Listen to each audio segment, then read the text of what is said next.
All right, folks, we need to start rounding everybody up.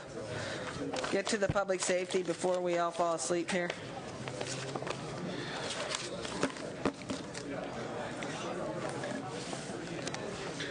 There are only 2 open issues here.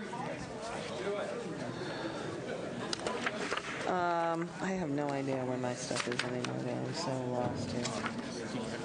Maybe it's here. Maybe I have it on here. Wait a minute. Maybe I did. Maybe I am organized than I think. Who knows? It's possible I'm organized. I've got extra. For me, it's 2 issues. That's it. In public safety and a few resources and a few Nick, and then we're out of here. All right, we're done with education. Done with local government. Okay.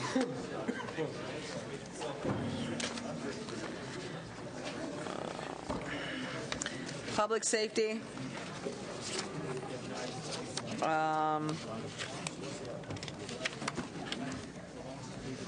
Here we are. Yeah, that piece, you'll see. I'll leave it open. I want to keep talking about Paul. It's all right. It'll get on the what you're going to have at the end of today.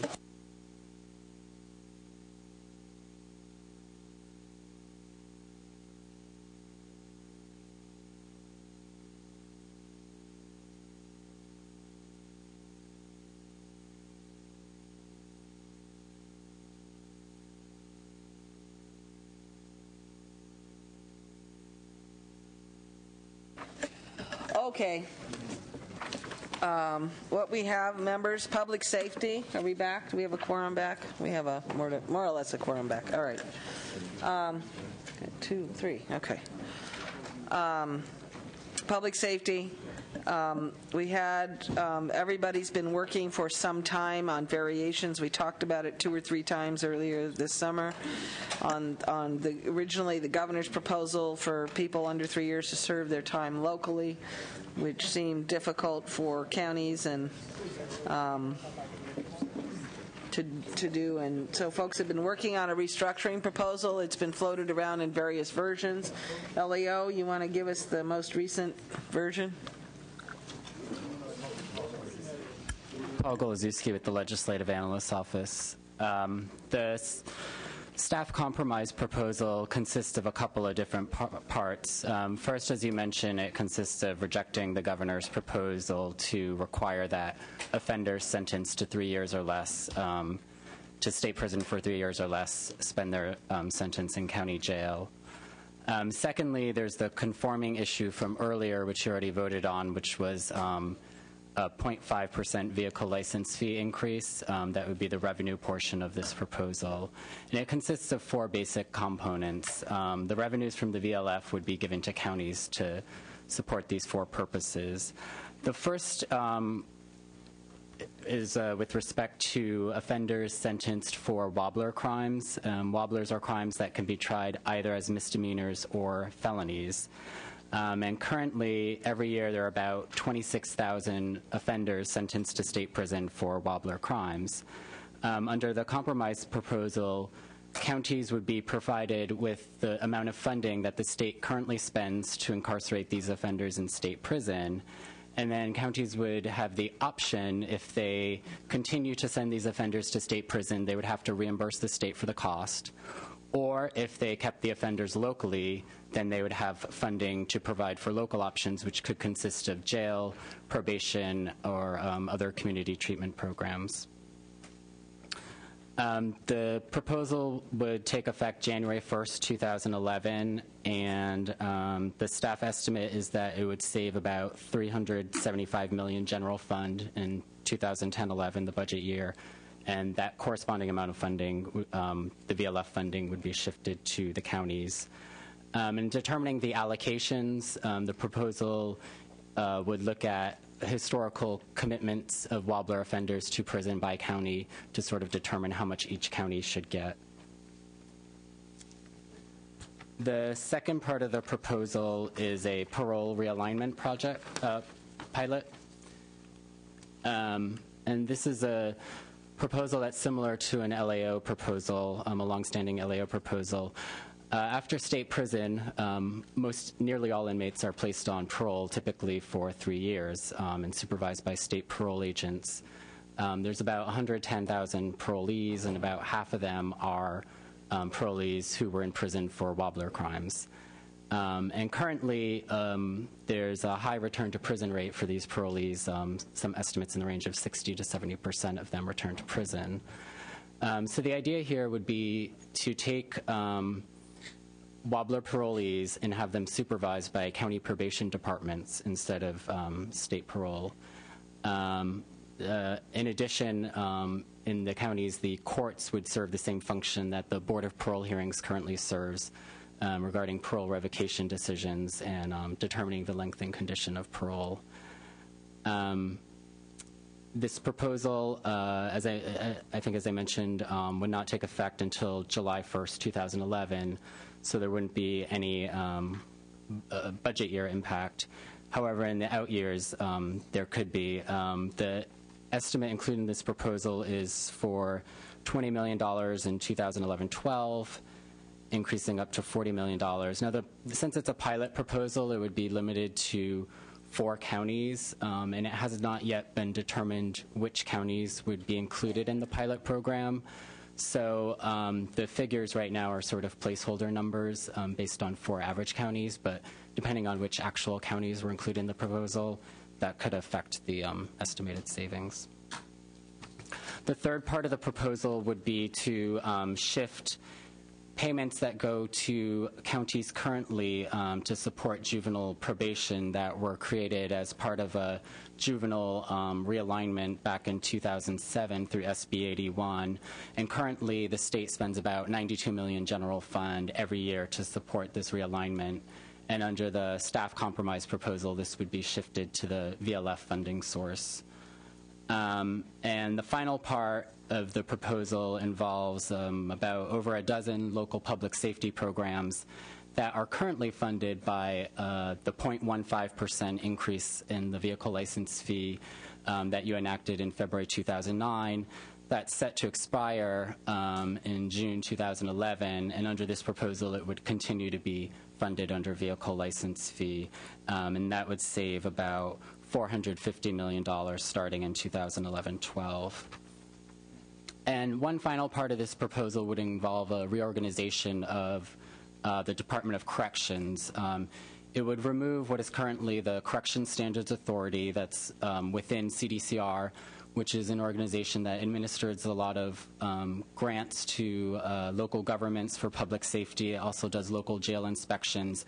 It would break that entity out of CDCR, create a new, rename it essentially the Board of Community Corrections, and it would sort of serve as an oversight agency and as a liaison between state and local government that would perform the existing functions that the Corrections Standards Authority performs, but also probably have some oversight role in the new other parts of this proposal that would impact local government, like the funding for wobblers and the pilot parole realignment proposal.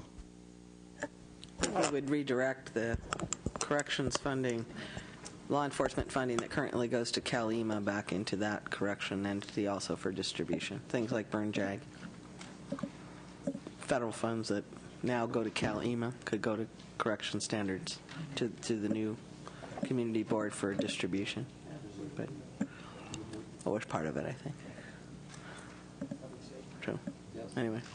I mean, those are public safety dollars, the dollars like Burn Jag and crime victims and some of those to this board, which would have sheriffs and probation officers on it rather than CalEMA. Kind of part of the idea. Anyway. All right.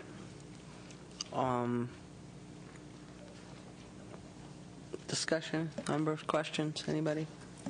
Too tired to ask them? This is a good time to run a new proposal. Finance? Thank you, Madam Chair. Yeah, thank you, Madam Chair. Justin Howard, Department of Finance. Work after midnight. Okay.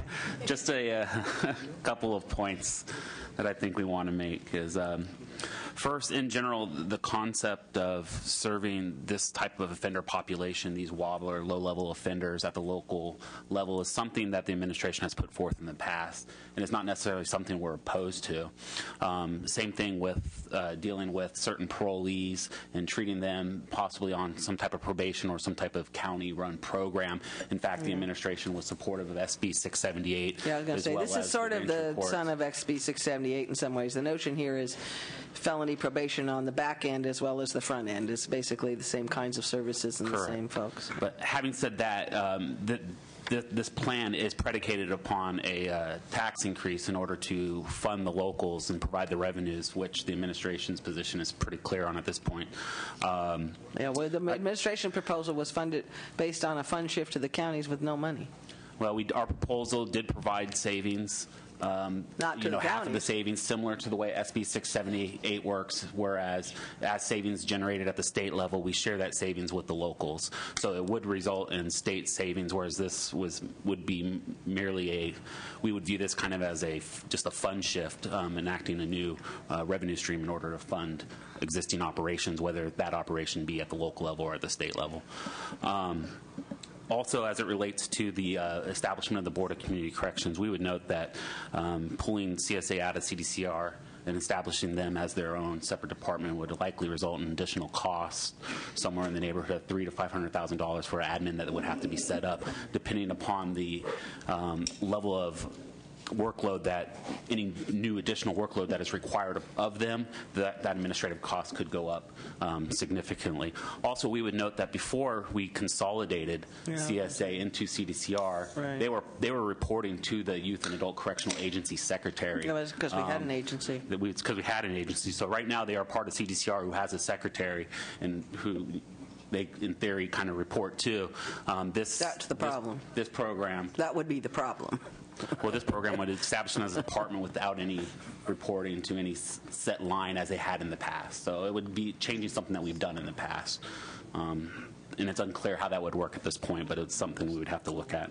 Madam Chair, I would move the measure with the exception of item 2, Okay. the parole. Mr. Fuentes realignment moves pilot. without the parole piece. We would leave the parole piece then open for further discussion, because I think that one has a lot of potential for long-term savings, obviously, and I'm okay with taking it out right now because it would not provide savings in the budget year as the other portion purports to do.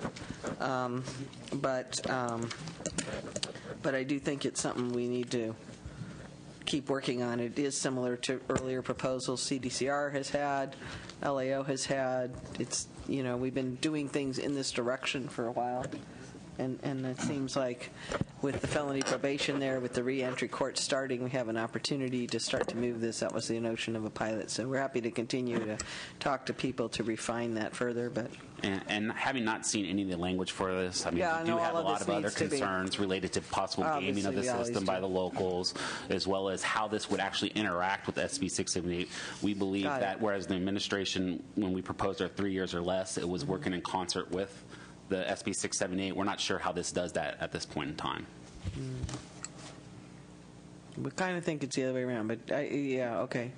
On the Wobblers portion, we think that if you're concerned about double payments to the counties, you could easily amend SB 678 to prevent that. Well, I don't think it would be because all right. Yeah, I get the problem, and I think that's the reason we need to adopt the concept of what we're doing so people can work on this trailer bill. People know that's where we try to want to go. Let's see if we can work on the detailed trailer bill as a unit of 4 caucuses of finance and an LAO and all the when they're awake to try to see if we can refine it. So I think if we adopt it as Mr. Fuentes has suggested, gives everybody a chance to go out and try to continue to work on those implementation and language issues. And I know public safety staff in our house, I assume in your house as well, have been involved in some of these discussions. We ought to continue to use those resources to see if we can develop a trailer bill that both protects public safety, saves money, and funds the county for doing the work that folks are trying to get them to do. I mean, the notion here is actually kind of like the youth offender deal that we did before with YA. You can keep them and do it, or you can send them back. And so the money needs to be the same, similar to what we did with the youth offenders a few years ago. Was kind of it's patterned after that. Mr. Lanham? Yeah. Just to make the comment that I think all four of these proposals, and with respect to carving out the parole realignment pilot at this point, each is strong public policy and stands on its own for its own merits. But I think that we also need to keep in mind that we consider this in the context of a federal court releasing 40,000 inmates in a much less judicious fashion than we're proposing here, and that we've got to reduce our prison population. This is not going away by our inattention. And so these are very strong proposals, and I think they're worthy of our support. Madam Chair. Yes, Just yes, finance. Just one point. As far as the wobblers, the issue is that there's no requirement that the locals keep them, so there's no expectation that the population will go down. It may go down, but it doesn't absolutely signal to the court. But yes, there's there will be a incentive reduction. for them. There's incentive for them. But we may if they be send able them to state show prison- them an actual reduction at the time that. And counties with all the caps, they're going to certainly continue to send them to us until they can get additional capacity. So until they have capacity, like your large counties that we've heard before, they're going to continue to send them. We have a 2,000 inmate reduction in San Francisco County right now in our county jails. All right. Somebody else had that. Mr. Nielsen? Yes, Madam Chair, I cannot go along with this. I can't get, maybe my approach is easy tonight. A lot of things I like and don't like, but I don't have to get there because I don't go for the VLF. That's where it all starts. Now, just as a matter of process, I've always said, and I'm one who lived this for 15 years and suffered it at the cost of my health for 15 years. Anytime you change or consider changing parole or sentencing policies, you better be very, very careful. There are many good examples. Non-revocable parole has already resulted in a lot of murders. Murders. The determinate sentence law that passed in 1977 resulted in the release of Richard Allen Davis and many other people. Conservatives and liberals both voted for that for very different reasons, and all lived, including the governor who signed it, Jerry Brown, to rue the day. We're at 10:30 tonight. We're voting on stuff that has great significance. Now, I know that we're going to continue to work. The chair and I have had a number of good meetings, had another one today even, and I believe they're fruitful, and I find some merit in some of the directions we're going, but only in some. And I don't conclude that the local, one of the fundamental problems have been happening over a long period of time, even in this administration, a lot. Realignment's already been in place. And what's happened is state responsibility and inmates have become local responsibility under policies even preceding non-revocable parole. And in one case, well, I won't get into the consequences of CDCR disregarding both law and regulation either. But the point is we need to be... That's the case for moving it to the locals. Well, no, I'm not so sure that the locals can do it. I'm not so sure that the locals, well, they can't deal with non-revocable parole. They cannot possibly prosecute very many of those individuals, which means their continued criminality is not sanctioned. They get away with it. And when someone gets away with something, do they quit doing it? No, they keep doing it, and they escalate what they are doing. The consequences for victims become even more severe. So I'm a strong no vote tonight, but with a commitment to sit down. And for years, I've offered constructive thoughts to CDCR, to alternatives to things like that foolish non-revocable parole. They don't want to talk. So as long as they want to talk, I'm not going to talk to them either.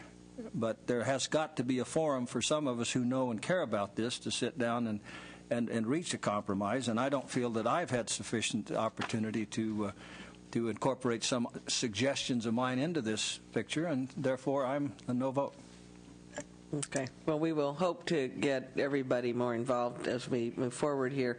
And on the pilot parole issue, which has been left open, I think actually, Mr. Nielsen, may be the opportunity, because if it were to actually work on a longer-term basis as envisioned, you would essentially eliminate the non-revocables, I think. But we're trying to get a handle on on who that population is. Only in, I mean, not in the immediate and not to upset anybody's savings. Everybody stop having heart palpitations.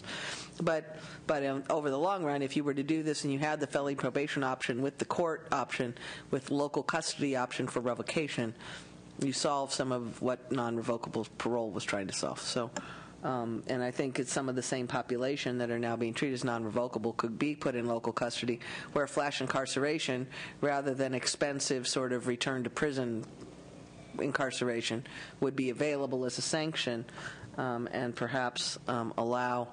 That's the notion of moving toward the reentry courts, which unfortunately haven't gotten started yet because somebody forgot to give them the money that they were awarded. Mr. Nielsen. Mr. Nielsen, I'm sorry. All right. Anybody else? All right. Hearing none, Mr. Fuentes' motion is all parts of this except component 2, that which is identified as component 2, the parole realignment, which will remain open for further discussion. Mr. Dutton is a no. Mr. Huff? A no. Mr. Nielsen's a no. Ms. Conway? Mr. Huff is no. 3-2, 3-2 vote. But hopefully everybody will continue to talk. This obviously does need a lot of trailer bill work, and I assume all caucuses and finance and the department and folks will be involved in trying to see if there is a way to work this out. Well, it'd be nice, Madam Chair, if CDCR would be engaged a little bit, too. The One would hope. Insufferable arrogance of that organization is no small measure the reason that organization is in so much problems all of the time. And it is, I would argue, the most intransigent bureaucracy in state government. Duly noted, I hope, if somebody's awake over there. All right. Yeah, there's that. All right. We could redirect the savings. We can try one more time with feeling, Mr. Nielsen, if you can figure out which ones to tell me to redirect all the savings from the department's overhead. Rather, if somebody can identify those positions the same way we were just doing with CDE or whatever. All right.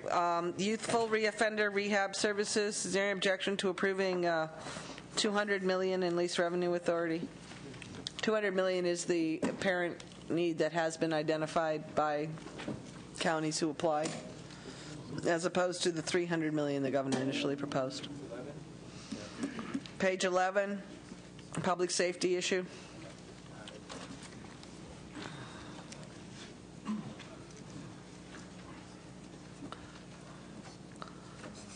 No objection. Anybody? Okay. I'm a no. So moved. No objection. No. You're a no? Okay. 5-0 on the Senate side. Ms. Conway? No. 3-2 on the Assembly side. Okay. All right. That takes care of that one. Somebody got the resources agenda? Is that the next, or do we just have the next deal? I know there's a few resources issues, members. It shouldn't take very long. I promise, if I can find the agenda. Somebody find me an agenda, because I don't have one.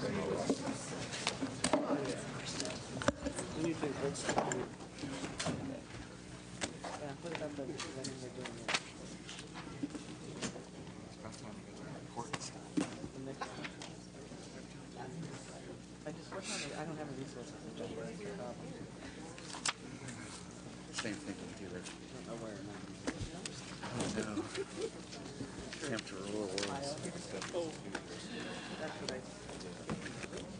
All right, on the resources agenda, members, you can find it again. There are only 2 continuingly open items, I think. Keep them open. Oh, so I don't have to do anything? Okay, page 9, is there any movement here? Or page, why am I going to do having this discussion? Page 9 or page 26, understand there's no...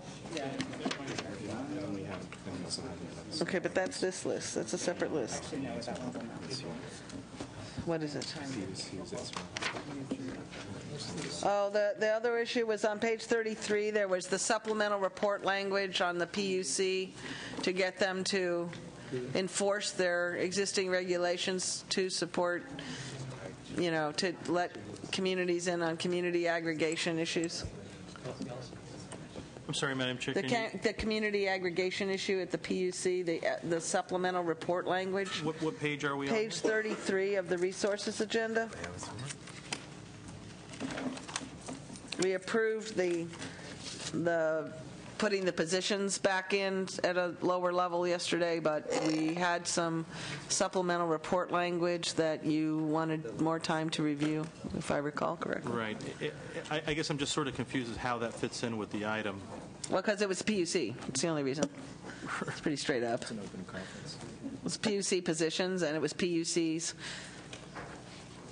bureaucratic whatever. Senator Dutton. I need to repeat Senator Dutton. You know, and Senator Nielsen's. Their bureaucratic intransigence was making people crazy, and PUC positions were on the line, so it seemed an appropriate place to stick it in. Mr. Department of Finance. Thank you. I believe Mr.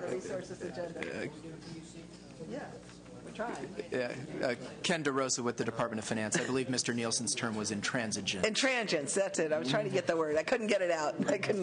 It's too late to say anything that long. Intransigence of the PUC. We've only had the briefest of conversations with the PUC about it. We understand Mr. Leno's concern and his issue.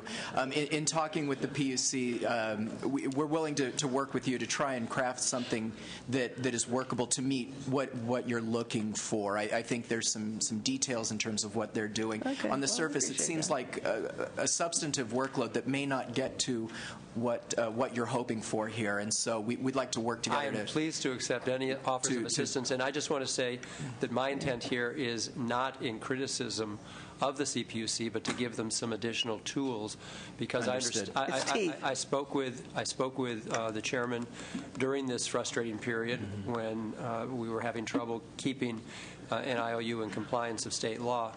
And he said, you know, we do have to follow due process, and we just can't act immediately. So that's the intent here, is to have a reporting process so that they don't find themselves in a similar situation. And I think the concern is to make sure that scope of the report, is consistent with I'm the happy intent. to receive any assistance you can offer. Absolutely. And would it also look at all of the community choice aggregation things? I mean, it seems like this is sort of intended to look very narrowly. So are you going to look at the entire spectrum? I couldn't speak to that point. I think that The issue was enforcement of existing law on community choice aggregation. Exactly. Right? And I think if we begin to broaden it, it then becomes something of a workload impact to what can be achieved. So I think there's some discussion and definition that perhaps needs to There are only occur. 2 counties at this point. If there were another 1 or 2, we'd be pleased, but it's not happening all that quickly. So.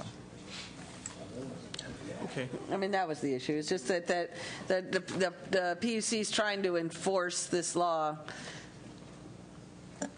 over the vigorous objections of the utility, and is having difficulty being able to do it. And the notion is to try to give them some greater teeth, as it will. Yeah, I guess I'm just wondering what the reporting language would do. I mean, if it's just another report for the sake of a report, I guess that's harmless enough. But also, for clarification here, I recognize that you all would change the language here, but currently it says on or before January 31st, 2010. Is that intended to be 2011? And so it would just be for a couple of quarters or so that you would be doing this report until...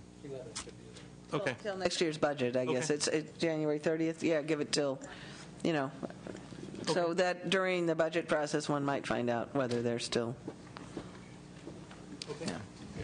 whether they have the sufficient people to enforce, sufficient regulation to enforce, right? It's an enforcement issue. All right. On that basis, Mr. Dutton, Mr. Huff, yes, no? No? Oh, off. Okay. 3-0 on the Senate side. 3-2. Ms. Conway? Yes, no? You're a no. 3-2 on the Assembly side. 3-0 on the Senate side. Language is adopted. All right. And the other items still are not closed either? I hate unopened items. Yeah, that's this list. Okay. This is the same as this, right? Okay, so we now have this. Does everybody have it in this format? All right, we have a new format. Thank you, Assembly, for this sort of open items list. This one, yeah, the NIC list. So we're done on the recent. We heard. I mean, Apparently, there's no resolution on the other two resources issues that were open. Is that correct? You can't solve your 80-32 cap problem or your biomass problems? Huh? What's that? Well, that doesn't solve them, so, okay. No, The question it's- was whether you could solve them. You have not, you We achieved haven't- stalemate with we've KIP, achieved- is what I've understood. Yeah. I mean, this is all strategy on the initiative, and I have no opinion. It's not my...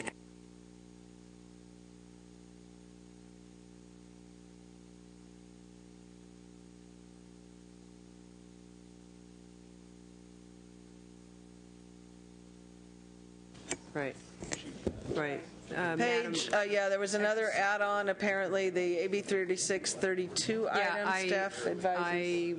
I will Ms. Skinner allow me to adds be on. recorded as yes. As on an aye that vote. Vote, yes. All right, on the AB 3632, I do 32. not have the page number, members, Right. but Also an aye. I thought we had done that one, but if we Yeah, missed it. also an aye.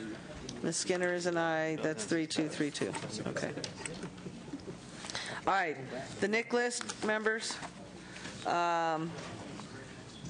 We have, I thought we'd already done some of these. All right. This is going to bounce all over the subject matters, so ask for people's patience. But we've heard all of these in the last 2 or 3 days.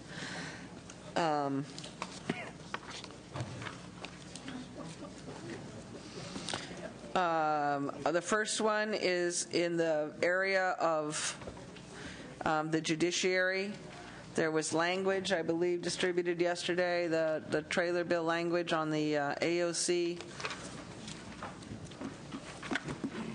contractor as they build their new Madam Chair, courthouses, the language. I don't plan to stay here all night. Well, that's How it. much more you got? That's it, 8 things. Then how many minutes we got left? Somebody should have 10. said something earlier, because I'm not going to stay here all night for this. And I this was is here all- all during the month of July to work on this, and this is getting ridiculous now. I'm here. There's 8 issues on this list, give or take. There's 1 page. So I'm trying my This best. far, you're almost there. I'm doing my best.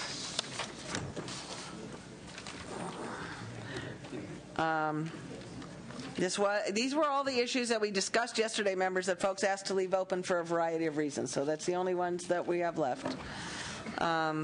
This was because these got talked about yesterday at some level or in the last 2 days. Or have we been here 2 days? I can't keep track.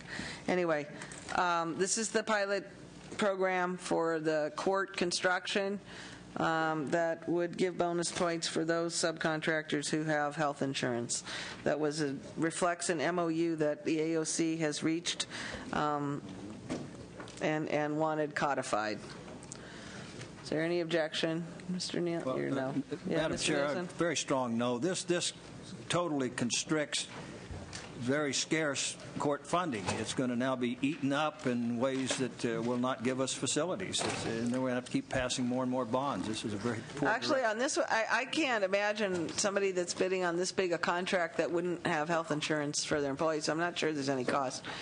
But it was a deal that AOC worked out Yeah, I know. and wanted codified. We're just doing what... Well, implement and assess benefits and impacts. This is not going to be a start. This will not be an ending place. This will be at the very least a starting place for more and more and more and more benefits. Well, one would hope that folks on construction projects would have health insurance. Otherwise, there would be a lot of liability, given that these are public construction works and subject to prevailing wage anyway. I'm not quite sure. Other than making sure that there is health insurance, which has been scarce sometimes. So I suspect they're trying to protect their liability, but I don't know. Get it. I understand the objection. On a 3-2? Is this 3-2 vote? That will be adopted. All right. The next one was this environmental education initiative. There was the need for language to protect private donors from the fear that the state might, the not unsubstantiated fear that the state might rip off their money if they donated to this cause. Have we figured out how to do that yet? We sent folks off to finance? Ken DeRosa with the Department of Finance. There are two aspects to this item. There's budget bill language authorizing the Department of Finance, upon notification of the JLBC, to increase the appropriation to the Education and the Environment account. That's one aspect of it. And with regard to that, we don't have an issue with that. We know that private donations can come in directly to the state to be spent to enhance and continue the program. The other aspect is trailer bill language, which would authorize Cal EPA to enter into a memorandum of understanding with a nonprofit specified here, the State Parks Foundation or a similar nonprofit, whereby this nonprofit entity would receive and expend on behalf of the state donations received for the EEI program. With regard to that aspect of this, we do have serious concerns. We know that under the state administrative manual and administrative law, there is an opportunity for a fiscal agent, that is, an entity assigned on behalf of the state to remit funding and to distribute funding. We would just be concerned that this is potentially a substantial sum of money and that the administration would have no oversight or limited oversight of that dollar. We think that the legislature may have a similar concern in that regard. We know that the MOU can be crafted such that does give Cal EPA some level of authority and oversight, but under the structure of a fiscal agent and what finance is authorized to do is the requesting department needs to demonstrate justification for why a fiscal agent is the most appropriate way to handle these dollars. The issue that we've heard is that they have major donors who would like to contribute to this program who are reluctant to contribute directly to the state for the not unreasonable fear that we might sweep the funds and they might not be spent for the purpose for which they were donated. So what can we do to protect them against that not unreasonable fear? We've looked at the authorizing statute for the account itself, and it does articulate that money deposited to the account is specifically for that use. However, as everyone here realizes, notwithstanding is a powerful phrase that can circumvent that. Right, so that's the point. There is very little that, as far as we understand, can be done to basically tie any subsequent legislature's hands to not sweep Which is these why funds. And we the suggestion came that if you put it in the other entity, then you have effectively protected it from the state being able to sweep it as we might otherwise do in a special fund. And we understand that perspective from these potential donors. We just don't believe that anxiety is a substantial justification to authorize a fiscal agent and to some extent abdicate oversight of this funding. I don't think we'd be abdicating oversight because the money would go to the Parks Foundation, let's say, in this Environmental Initiative Fund, and then they would donate it basically from there to the state, like we do the land trusts and stuff like the Parks Foundation does now. The Parks Foundation would expend the dollars on behalf of the state. That is how, and that is fundamentally our concern here. All right. Madam Chair and members, Mark Newton with the LAO. Just a few brief comments on this proposal. It does involve some policy trade-offs, and as the Chair mentioned, the language does appear necessary in order to facilitate the receipt of a substantial amount of funding that is pledged to the state, and that would clearly be a benefit. You do lose something in terms of legislative oversight by not having these funds, state funds, and run through the state budget. The language is proposed, though, does try to provide some level of oversight by having a certain amount of reporting and oversight that way. So it is a trade-off, but the upside is a significant amount of funding for a statutorily created program. I would say we note the concerns and work on it in the language and move this, and I move the language. Mr. Dutton. Madam Chair, what I'm going to request, because I'm going to leave, is I can give you my votes on all these items. Oh, okay. You already know what you want. As soon as you get done with this one, I'll be more than happy to give you the rest of them, and then you can stay here and talk about them all you want. All right. Appreciate that. All right. I don't know what they are enough to judge that, so, okay. On a 3-2, what's the vote on this one? 3-2, 3-2. That'll be approved. All right, let's go. The federal funds, this is the Burn JAG money. Proposal is to allocate it half to drug treatment. That will help assist with some of those other proposals we've made earlier, and half to law enforcement activities. Yeah. Chair. Madam Chair. All right. Mr. Finance and then Mr. Blumenfield. Thank you. Jennifer Osborne, Department of Finance. For the record, we're not able to support this budget bill language. We would note that the Triple CJ has already allocated the 2010-11 grants contingent upon enactment of the budget, and that the grants are currently in the award stage, and that currently between 80 and 90% of these grants go to law enforcement, and so as a That result, they is would why have to we pull it are back. doing this. Because they completely ignored the work that was done last year. It's why the legislature had to allocate these funds last year. The governor's budget had zero funding for drug treatment, and then these people double zero funded it. That's ridiculous. There's no way you're ever going to achieve the savings and the stuff you're trying to do in CDCR if you don't fund the community drug treatment program. So, and this was the money we used last year, and the fact that they ignored that at CC, whatever their name is part of the reason that we felt compelled to bring it into the budget again, and we don't believe the feds will approve that allocation either, and they shouldn't be distributing it without that approval because we don't think they'll approve that either. Mr. Huff? All that having been said, it is their job, according to statute, to approve the expenditure of all funds pursuant to such plans or federal acts. You have 37 people on that board, 8 of them appointed by the Senate, 8 of them appointed by the Assembly, plus a lot of others that are specialists in these fields. And so we got some staffer that knows better than they do. No. I think we ought to stick to what the statute says. Sorry, it had nothing to do with micromanaging. staffers. Well, just because we disagree, then change this and get rid of the board or something. Well, but I don't just sit did that. here. That was the earlier motion. You voted no on that too. I get it. That's why I'm moving that money out of there into the board. I just find it ironic. You don't like what they do, so then just go ahead and change it. But that's. Are you telling me you actually did an action to disband them? Well, not the money from this is to basically that Board of Community Corrections under the earlier corrections proposal should be the one that is allocating this money, not CalEMA. That's the issue. I mean, that's part of an issue. So you want to get rid of the Council of Criminal Justice? Is that what you're talking about? I don't think it. I don't know how to describe that because I don't know if they get. Well, I think you're starting to tread into a very dangerous area. No, it wasn't the whole thing. It's the Burn JAG money. Last year we had the ERA funds for the Burn JAG. It was done in the budget.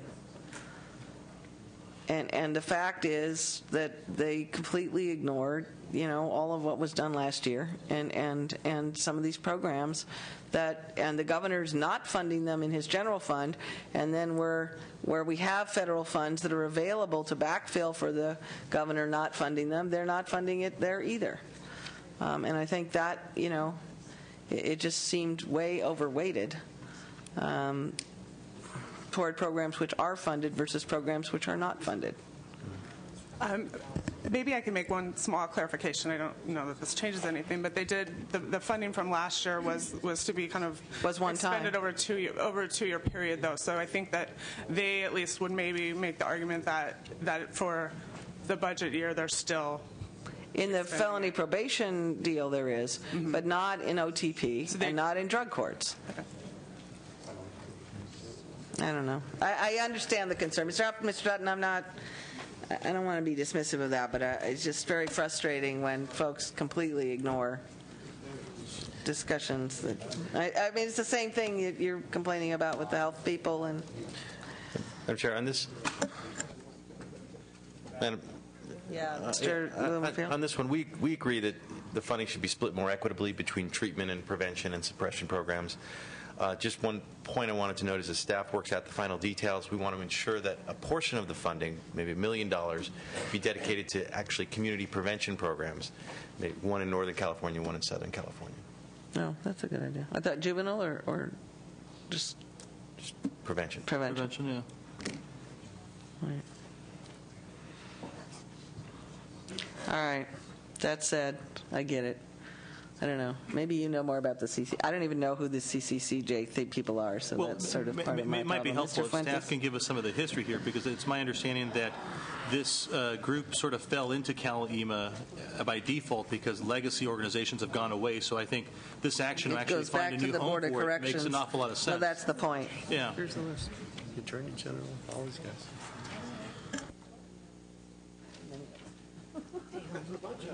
But the point is, you got a lot of experts in the field. Well, I'm going to put them in there now. Put them in that other agency. You forget about the homies in the central where all the freaking drugs are. But northern and southern inclusive. All right, on A, I assume 3-2 vote. I'm sorry, whatever. With prevention, split the money half and half. Treatment, OTP, and drug court models, and then the programs that they proposed in the law enforcement, just proportionally reduce them. Okay, and we'll get for the language, I guess, amount. that kind of Yeah, just spells work that with out. the numbers. All right, on A, 3-2? Yeah, 3-2 vote. All right, Special Distribution Fund. This is the reappropriation of the money that was supposed to go to the locals on this issue in 2007, I believe, or 8. Finance. Thank you, Madam Chair. We're not able to support this trailer bill augmentation, which we understand would appropriate $30 million for local mitigation grants from the Special Distribution Fund. We would note that though this is presented as making up for a veto that occurred, there was a bill actually that provided $30 million in 2008-9 for these grantees to make up for the veto and to also address the problems that the state auditor found with the way that the locals had. Do you remember that bill? Yeah. So essentially, our bigger But concern, some people would call that the 8-9 allocation, not the 7-8. Okay. Yeah. And our bigger concern really is that the fund has a structural deficit. That at this time, the expenditures exceed revenues by approximately $20 million, and it would continue to grow. Adding this expenditure in, even if it is considered one time, would essentially hasten the decline of the fund balance to the point where the general fund would have to start picking up the backfills to the Revenue Sharing Trust Fund. Currently, the highest priority in statute for this fund is backfilling the Revenue Sharing Trust Fund, but at the time that this fund is depleted, then the general fund would have to start picking that up. And the state might have to fund its own Gambling Control Commission for a change. So anyway, that is our major concern. And my understanding is this language is identical to a bill that's out there, and so essentially we're just assuming Yeah, that but the this problem is it's always been a budget issue. I mean, there are bills occasionally, and that's why we had to do a bill last time, was to overcome a governor's veto of what is unnatural a budget issue. The question of the allocation of this money has been around. I think most folks have looked at that. I don't know, LAO, if you have that fund. I understand the structural issues, but this is really the money from those prior years when more was being paid into it. Because the governor signed a bunch of new compacts that complicate the life of this fund and the life of the Gambling Control Commission and the Revenue Sharing Trust Fund, it is what it is. But he signed new compacts with folks and, has created this sort of sense that we've paid into something we're not getting our money back out of. So, I don't know. I'll move approval. Thank you very much. Senator Dutton moves approval of the trailer bill language.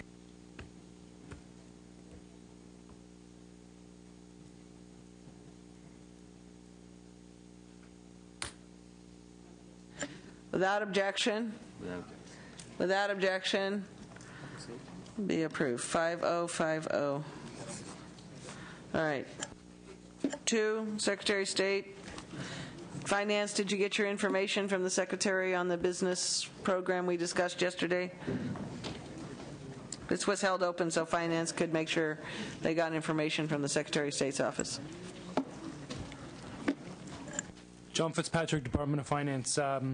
We received additional information from the Secretary of State, and for a variety of reasons cannot definitively determine that this proposal will pay for itself. The issue... The several thousand backlog checks getting processed, you don't think will pay $500,000? For a variety of reasons that I can go into with respect to the data provided, we're not able to definitively determine, but also the fact that this proposal splits 50%, 50%, 50% for personal services to reduce this backlog, and also 50% for an IT effort that, as we understand it, wouldn't have an impact for at least a couple of years. So the amount that would be applied and that would have an impact immediately is only half of this proposal. And given that we don't have a full accounting of, if you will, of the amount of claims and filings received and processed over time, we have a few snapshots, but the Secretary of State develops this information manually. And so what we have is not a full accounting, nor is there a formal projection of what the additional resources will provide in terms of filings processed for the amount spent. And I don't know what you don't have, but I see backlog that has clearly developed over the last 3 or 4 years when this money wasn't there, when it wasn't allocated, and they have the money sitting there. It's a special fund account, and it is specifically to help these businesses get the paper that they need and get us to file, process checks before they aren't good anymore. I don't get why anybody wouldn't want to do this, but is there any objection to adoption of the Secretary of State's modest proposal to try to cure her backlog and help small businesses? On a 5-0 vote, that will be adopted. All right. The Energy Commission, the state energy account issue. Anyone? I don't even know what this is. What is this? I'm a no on everything else. No, you're not annoying this. You got to represent Dennis on this, or how fast to vote for it.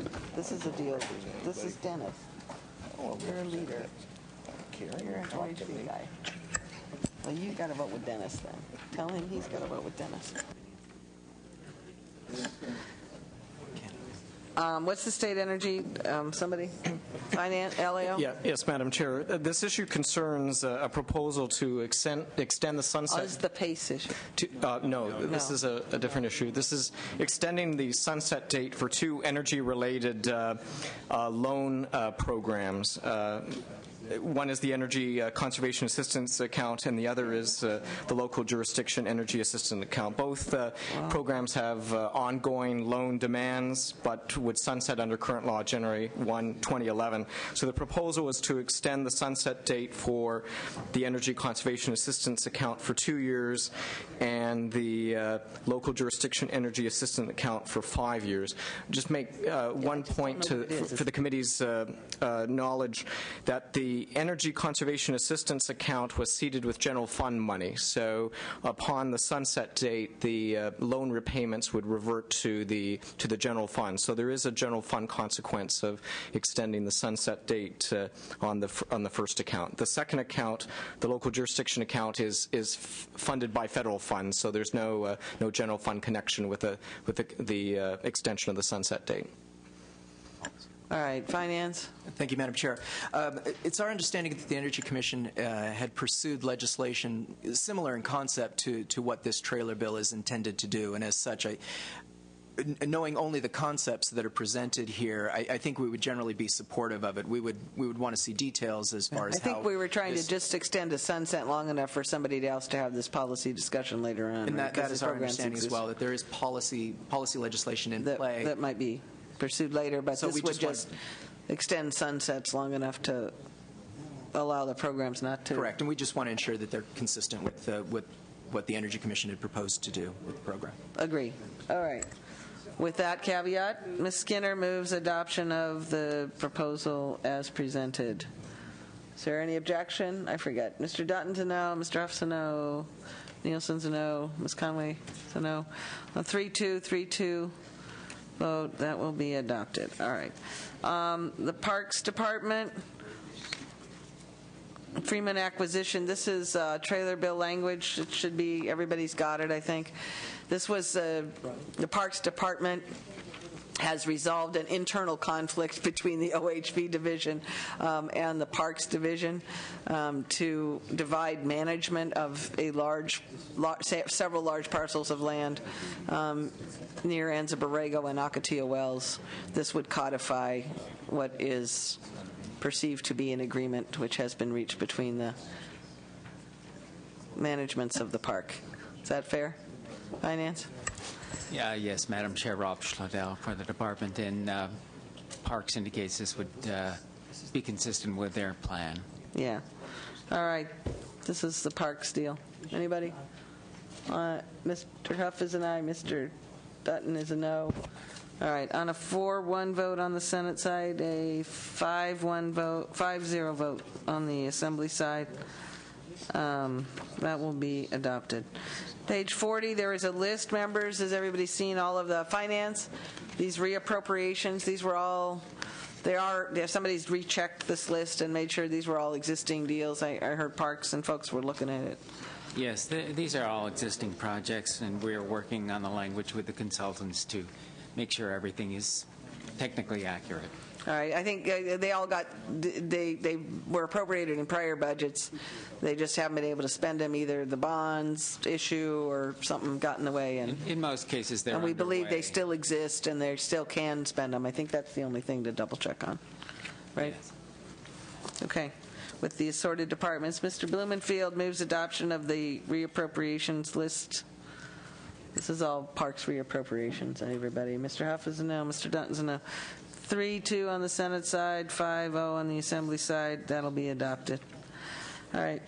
State Water Resources Control Board, there's language on the landfill issue.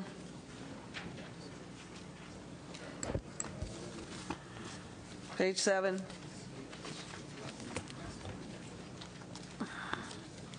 Trailer bill would require the board to analyze the cost of, I mean, does everybody have, I don't know, finance? Are you in on this? Thank you, Madam Chair.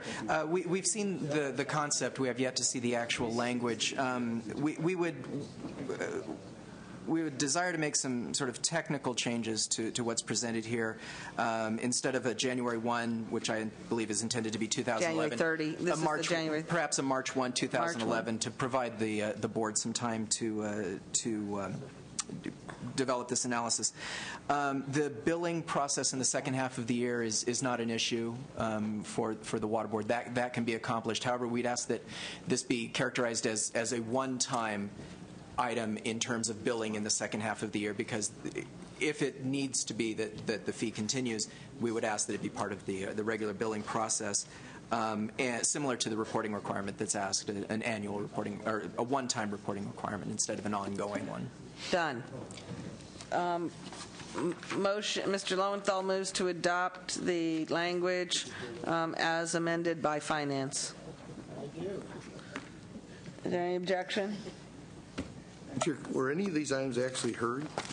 Yeah, we've been talking about them for a couple days. I don't know. They weren't heard in budget here in committees yeah. and stuff? Yeah. Well, in here. In public? I mean... Yeah, well, in this committee. Well, no, I'm not staff. I'm just talking about, I thought the process for the conference committee was to be able to introduce things that had been previously brought before the subcommittees and things in the budget. I didn't realize that we could just bring in anything that's policy bills, whatever. Well, I mean, some of these were all just things that have come up lately. I mean, I don't know. Why you say lately, but I'm talking about. Like I spent 6 months. This was in subcommittee. This was in subcommittee. This was in subcommittee. Yes, this was to address the concerns that were raised by industry. But I don't know. Lowenthal's subcommittee, not mine. On the Assembly side, it was certainly in subcommittee. This issue was heard in both Senate and Assembly subcommittees, and they were approved in both houses. This is simply a trailer bill issue to clarify some of the aspects of the process relative to the landfill, the fee being applied to the landfill issue that was operators. approved in subcommittee. That's why these things, they're coming back as technical cleanups to stuff that's already in the budget. Yeah. All right. On that basis, language as amended by Finance. Mr. Dutton's a no. Mr. Huff's a no. 3-2. 3-2. Okay. Corrections and rehab. This was something corrections raised, or health people. I don't know. Something about their licensures is different than other people's. They're trying to make it consistent. That's what I was told. I'm missing the page 8 here. It's not attached. Oh, here it is. Here it comes.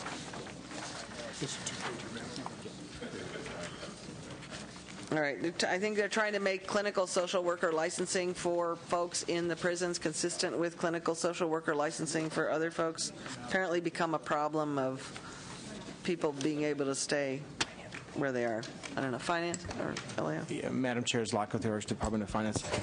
Our understanding is that they have 4 years to get their certification, and this would provide them one extra year. Apparently, it's been an issue in some cases, and we just make sure with working with staff that the language meets the. I think it was to allow for this one-year extension of these waivers. There's been some personnel actions where the department lost in that they didn't have the authority to grant the extensions, whereas it's an issue of some staff are in licensed care and some are in non-licensed care, and so you can't have somebody in licensed care that doesn't have their certificate, but they have folks who are in non-licensed care, but they'd still like to have them have their certificate. Well, and I think some other departments who have similar employees have the extension, and then this department didn't have it, and that's how we got into trouble.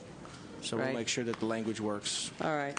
On that basis, any issues? Anybody? Mr. Dutton is a no. Mr. Blumenfield moves the language. Mr. Nielsen's okay. Ms. Conway's okay. On a 5-0 vote on the Assembly side, 3-2, 3-4-1. Mr. Hoff? 3-2 on the Senate side.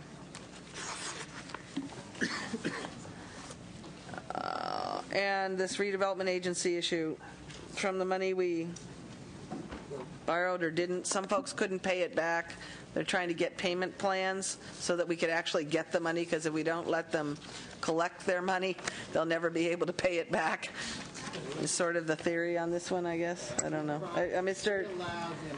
They took us to court. Yeah, Mr. Lowenthal, you know more about it than I do. Yeah, this was the redevelopment, which they took to court. They lost in court, said they had to pay us. We had originally given them all this ability to add a year on to it, but that was if they paid us. They didn't pay us, and so I don't know what this language is on here.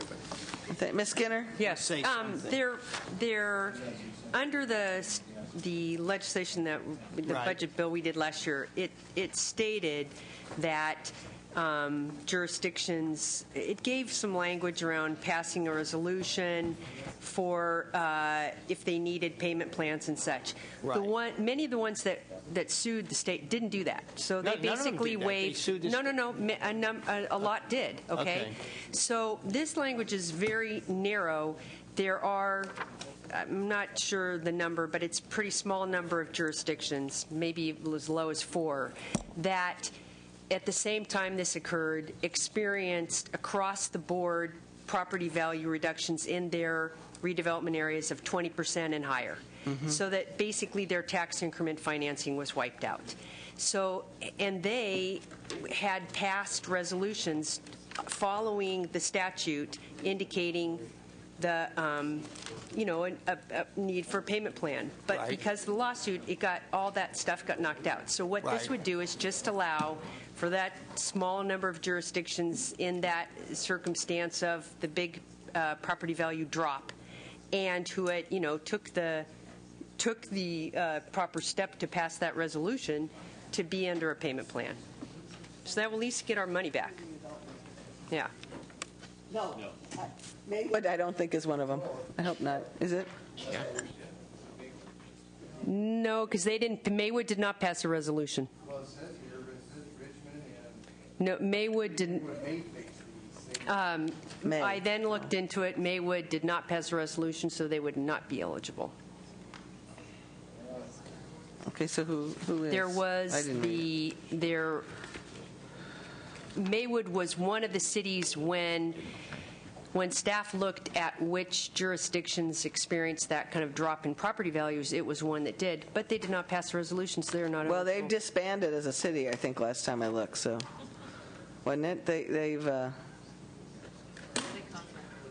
They contracted with Bell. Yeah, they're not eligible. Those requirements are very specific, and they don't meet them. Is it really Richmond? Vernon. Don't start that.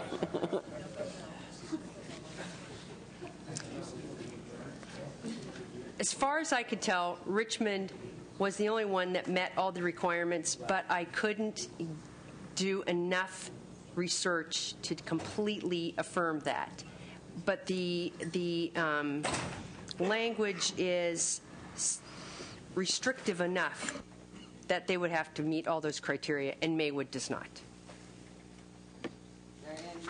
do you have any sense how many folks are in this bind? I mean, certainly we want the districts to be able to do whatever they're supposed to do to repay the money. And if they need a payment plan, they're no different than taxpayers and child support folks. But, who needs it is the question, I guess. Okay. It's important to know that that trailer bill had a 2-year redevelopment shift. So there was the $1.7 billion, and most redevelopment agencies paid the funds. Yes. There was about $40 million, and it's like about a half dozen local agencies that didn't. There's another $350 million shift, though, in May. So this language, and I've just gotten it, appears to also say that if they can't make the next May one in 2011, they could also get some kind of a payment plan as well. So I'm wondering whether this measure, this could affect or kind of provide a disincentive for some redevelopment agencies to make part of the $350 million contribution in May 2011. Well, it wouldn't, is my understanding, because the way that original trailer bill from last year also stated they had to pass a resolution by a certain date. It did, which is why it's referenced here in that section, Section 33691. So they can't game it. Or by May 10, 2011. Or by May 10, 2011. Next year's, too. All right. So that the concern is... Given that it's 11:15, not to say we don't want to fix this, but given it sounds like not enough folks have had enough time to figure this out, and we are leaving some other things. We had hoped to close everything tonight, but do we have left some other, particularly language-type issues like this open? I don't know. I just feel... The 2 May dates are only the dates that they were required to pay it back. They does not refer to the resolution. The resolution is the details of what they're required to do is under that Section 33691, and that has already passed. Yeah, I'm sorry. We've just received this, so it's difficult. I want to point out that there's the 350 that we would want to not create an incentive for a local government. Absolutely, not to provide it.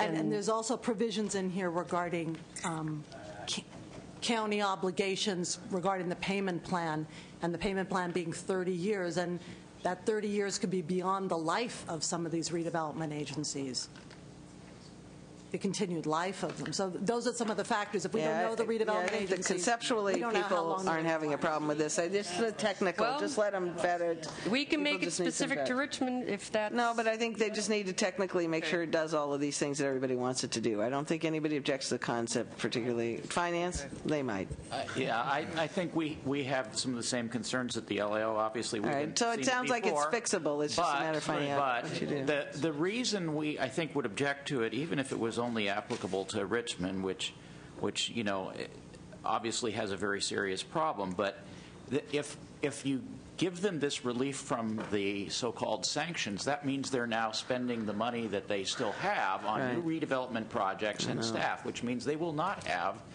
the money that the bill was intending for them to generate to pay the amount to the state. So it's a way of delaying significantly any likelihood that they will pay us. Now, obviously, that could be your policy call, but we think if you leave the sanctions in place and let them work, they are going to save money by not implementing new projects for the next year or two, and that gives them the money to pay. I think the concern is if they don't implement any new projects, they'll never have any money to pay us back with. Yep. It's sort of into the professional licensing problem. I mean, that's the concern. So I think the issue, the point, what you're saying is accurate, but the problem is if they're not allowed to do a project, how are they ever going to get any new money? That's kind of it's a chicken and egg problem. That does play into it, but in the short run, their real ability to recover is just when the general property values in that district escalate back to something like what they were before. That's going to happen on the natural, whether they implement projects or not, most likely. So I see what you're saying. What we're looking at is the base revenue is likely to recover, and if they lower their expenditures enough, then they will be able to pay us. All right, legit issue. I just think it needs some work. Let LAO look at it. Also, Mr. Nielsen, given that we have a few open items that will drag us into the next week. Mr. Nielsen, I think you had one more. Let's add to the open list now. Yeah, we don't want to. We're going to miss each other. Madam Chair, I'll confess this is related to the Williamson Act It's a agriculture. reopen, really, because it's Land in the preservation. land. The argument would be it was funded in our budget last year to the tune of $20 million. The governor vetoed it. This is the state subvention money to the counties who participate in the Williamson Act. The governor vetoed, left $1,000 in, and agreed to work with restoration. There was an attempt in the Senate to get it fully funded. That did not happen, so it is not funded now. I've requested a consideration for a $10 million bridge. This would result in about a three-quarter cut because there's no funding last year nor this year, so your $10 million is cutting it three-quarters for what it would have been. I was hopeful that we could get some reform legislation, the intent of which would be to wean the Williamson Act off of general fund permanently. That legislation's not together yet. We're still working on it. I don't know if we'll be able to pursue it in August or not. But the Williamson Act has preserved hundreds of thousands of acres of agricultural land in California since 1965, I believe it was, when John Williamson, a senator, actually was the executive officer of the Senate, a former assemblyman, but executive officer of the Senate when I first came here in '78. The problem that we have is without the subvention bridging and some changed legislation, counties cannot go it alone. Some are purporting that they will. Imperial's already pulled out. They will not give any more Williamson Act contracts prospectively, and most will not be able to renew. Though they may boldly tell their landowners, yes, we'll stick with it, we'll eat the subventions, they can't do it more than 5 years. We all know the plights of the counties of California. It's been a very important tool in preserving agricultural land in California, and I'm just arguing that it's a minimal amount, sort of a, I don't want to call it a lifeline, but it would be a bridge, that's all. And I'm just asking a consideration of it in the interest of the ag lands. Yeah, no, I think this issue's come up every year. It is not dissimilar from other restorations of governor's vetoes that were done in other places in this budget. And it is essentially reopened. The issue was brought up in the subs, I think, because the governor zero funded it, so it's been talked about everywhere. So I think legitimately we ought to figure out how many counties are at risk of, doing this thing with the contracts and get a little more information on. I mean, it is clearly a problem. The veto last year was a big problem. In the past, the thing was funded at $30 and $40 million a year occasionally. And we were making 10% cuts and 20% cuts, and then suddenly the governor vetoed it. So, there needs to be some thought as to whether, similar to some of the other governor's vetoes that were restored, that we ought to at least kind of partially try to keep people alive. And so part of the question is, what's it take to keep them kind of limping along on the contracts? And I don't have a sense and with for that. the understanding I don't know which counties that I'm working with the ag organizations and other legislators, to try that. Senator Walk, Assemblymember Yamada, very interested reform in this it in a area. broader area. And we're looking at some changes in the act or a phasing out, or that we can preserve the ag lands, but we phase out the burden on the state. That would be nice, sort of like mandates. All right. So on that basis, we will leave that open with the hopefully list that's about this big of leftover open items, mostly this RDA issue, the Williamson Act issue, a couple of resources issues. Most of them are language, and most of them do not affect the baseline of the general fund and the budget. I mean, the issues that we have remaining, members, are more of issues of trailer bill, making sure that everybody works on a lot of the trailer bill and budget bill that's been adopted still needs a lot of technical work, obviously. And we need everybody. The notion of trying to close as much as possible today was to let people go forth and do that technical work so that we are in a position to draft a final budget here this month. We understand there are some things that we still have disagreements on between caucuses, between houses, and with the governor. but at least we have a framework and something we can draft from. Finance, we expect green sheets and such to, move this process along so we can get a real baseline budget moving here.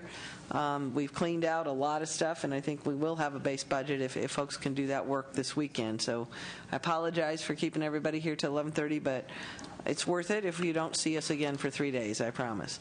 And if people can continue to work both on these technical issues, on drafting on the trailer bill so we can get those back. I know there's a whole SRL packet someplace floating around out there that we'll have to look at.